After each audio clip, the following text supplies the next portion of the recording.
Camilla Parker Bowles, ce sort que lui réserve la famille royale britannique une fois que Charles III sera décédé, alors que Charles III continue d'assurer ses engagements malgré son cancer, une question brûle déjà les lèvres des experts royaux. Que deviendra Camilla une fois son mari disparu? Et le moins que l'on puisse dire, c'est que son avenir au sein de la monarchie risque de pas mal changer. Pour l'heure, Camilla Parker Bowles a les yeux rivés sur l'état de santé de son époux, le roi Charles III, qui mène de front ses obligations et son traitement contre le cancer. Mais dans les coulisses du royaume, certains se penchent déjà sur l'après et sur la place qu'occupera la reine consort une fois le règne de Charles terminé. Si le pire devait arriver, William deviendrait roi sous le nom de Guillaume V et Kate Middleton deviendrait reine. Que se passerait-il alors pour Camilla ? Selon Royal Central, qui s'est intéressé au sujet dans un article publié ce 31 juillet, elle pourrait complètement changer de statut. Camilla pourrait devenir une reine douairière, un terme un brin désuet qui signifie qu'elle n'aurait plus aucune fonction constitutionnelle, mais pourrait bien rester active dans les œuvres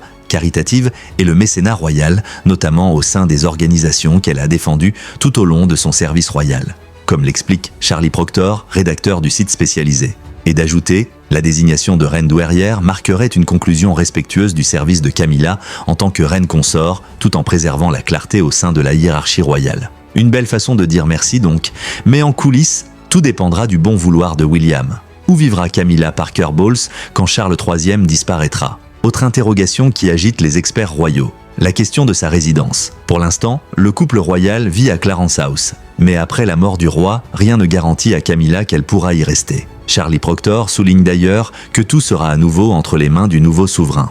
Sa future résidence sera également soumise aux dispositions prises par le roi Guillaume. Actuellement, Camilla et le roi Charles résident à Clarence House. Mais on ignore encore si elle conservera cette résidence ou si elle sera transférée dans une maison séparée. Autant dire que la reine consort a tout intérêt à entretenir une relation apaisée avec son beau-fils si elle veut obtenir ses faveurs. Où en est la relation entre William et sa belle-mère Camilla? Par chance, leur relation semble s'arranger au fil du temps. Si on disait souvent de lui qu'il n'appréciait pas sa belle-mère, récemment William a surpris en affichant une attitude particulièrement bienveillante envers elle. Le 9 juillet dernier, lors d'une réception auprès des Macron à Windsor, l'héritier du trône s'est montré plus affectueux que jamais. Photographies à l'appui, on le voit tendrement embrasser Camilla sur la joue.